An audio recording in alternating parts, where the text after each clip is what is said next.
여러분 안녕하십니까? 2019년 11월 6일 수요일 신문사설 비평을 시작하겠습니다.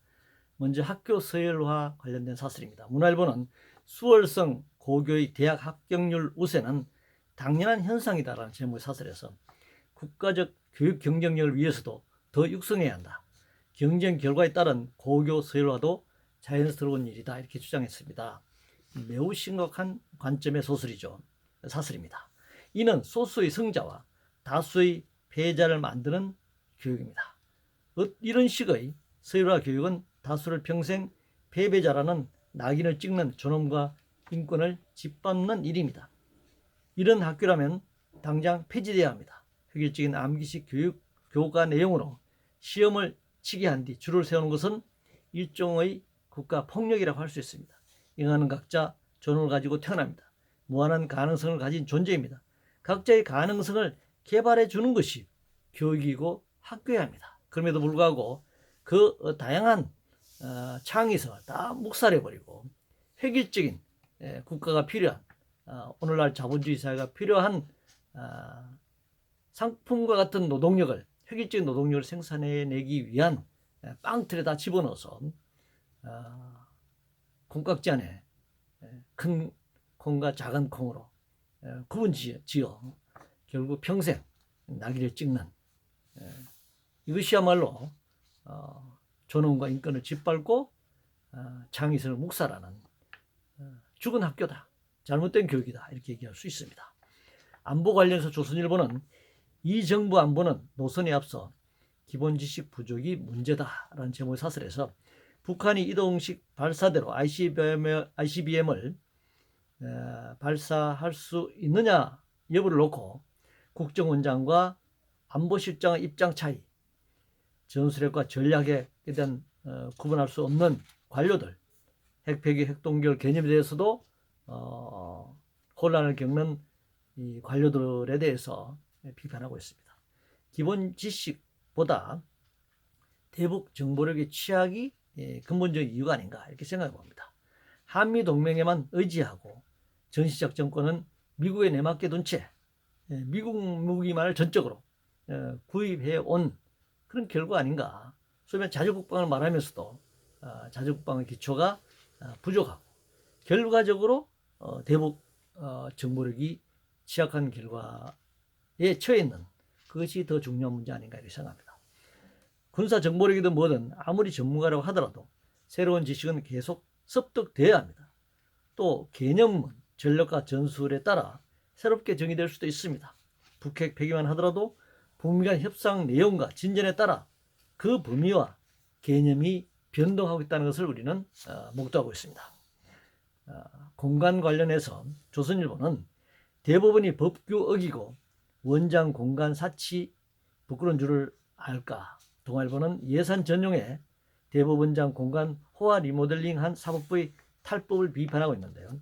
법과 제도상 문제가 없었는지 그리고 예산 범위 내인지 아닌지를 판단해 보면 됩니다.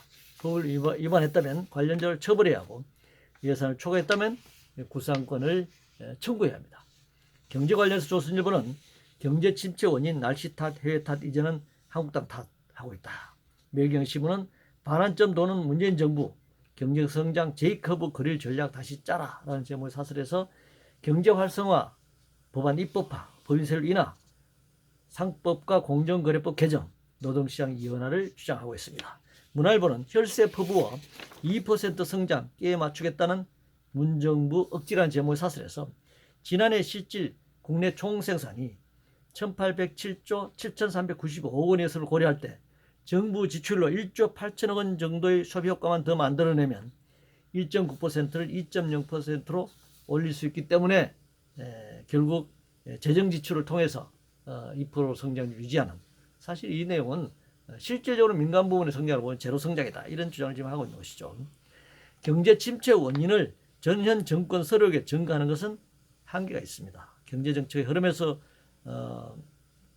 본질적인 차이가 있었던 것은 아닙니다. 역대 어느 정권도 말이죠. 새로운 경제 성장 전략을 주문하면서 제시하는 정책 수단은 신자의 정책으로 그동안 일관해 왔습니다.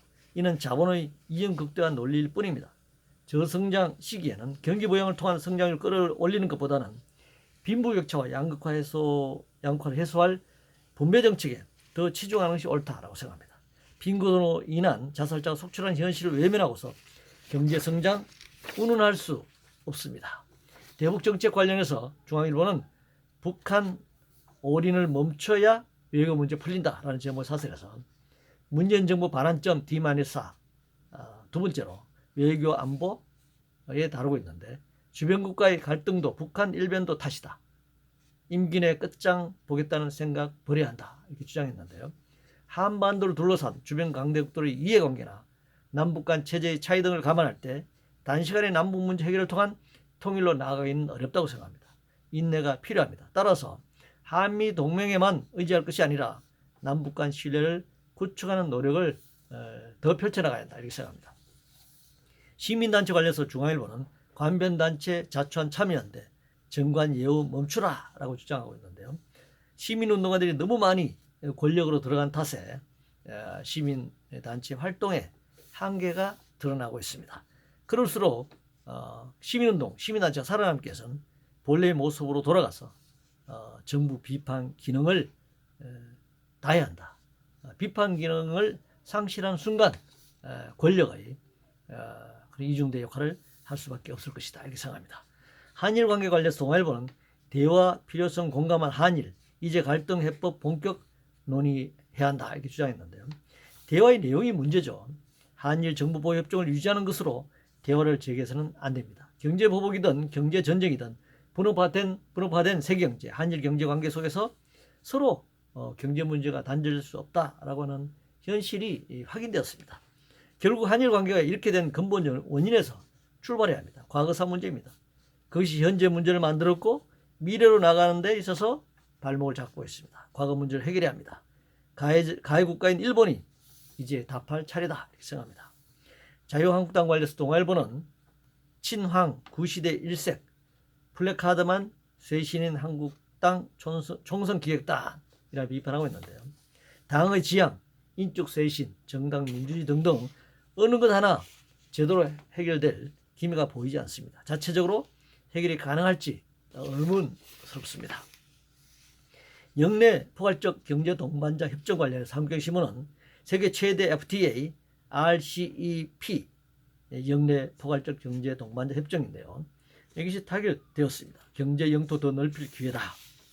매일경제신문은 지구촌 인구 절반의 RCEP 시장 어떻게 활용할 것인가 라고 사설해서 세계 인구의 절반이 36억 명이 포함되어 있고 세계 국내 총생산 GDP의 3분의 1인 27조 4천억 달러, 세계 교역의 3분의 1인 9조 6천억 달러를 차지하는 최대 규모의 메가 FTA 자유무역협정이 체결되었다 이렇게 주장하고 있습니다. 아세안 플러스 한중일이니까요.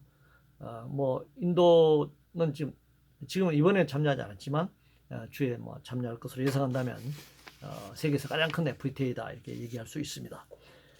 그런 논리라면 지구촌 시대에 전 지구적 경제 동반자 협정은 체결하면 안 되나요? 그런 것이 WTO라든가 그런 국제기구가 아니었을까 생각합니다. FTA 추진할 때도 그런 소리를 했습니다. 한미 FTA 추진할 때 한국과 미국으로서 한국이 미국과 경제 영역이 넓어지는 것이고 한일 FTA 할 때는 유럽과 한국이 유럽까지 경제 영토가 넓어지는 것이고 수없이 많은 주장을 했는데 도대체 그 이전과 FTA 체결하기 이전과 무엇이 달라졌는지 묻고 싶고 여기에 대한 제대로 평가 없이 또 더 큰 FTA를 지금 노래하고 있습니다. 경제 영토를 넓히고 돈을 더 벌어들이는 자본의 이윤 극대에만 관심이 맞춰져 있고 제3세계 노동자들을 착취하고 또 지구의 후세대가 써야 할 자원을 수탈하고 지구를 황폐시키는 기상이변을 낳는 이런 결과들에 대해서 후과들에 대해서는 전혀 얘기하지 않고 오직 경제성장, 수출 교역량 확대 이런 이 화석연료를 이용한 자본주의 세계경제 성장만 부각시키고 있습니다.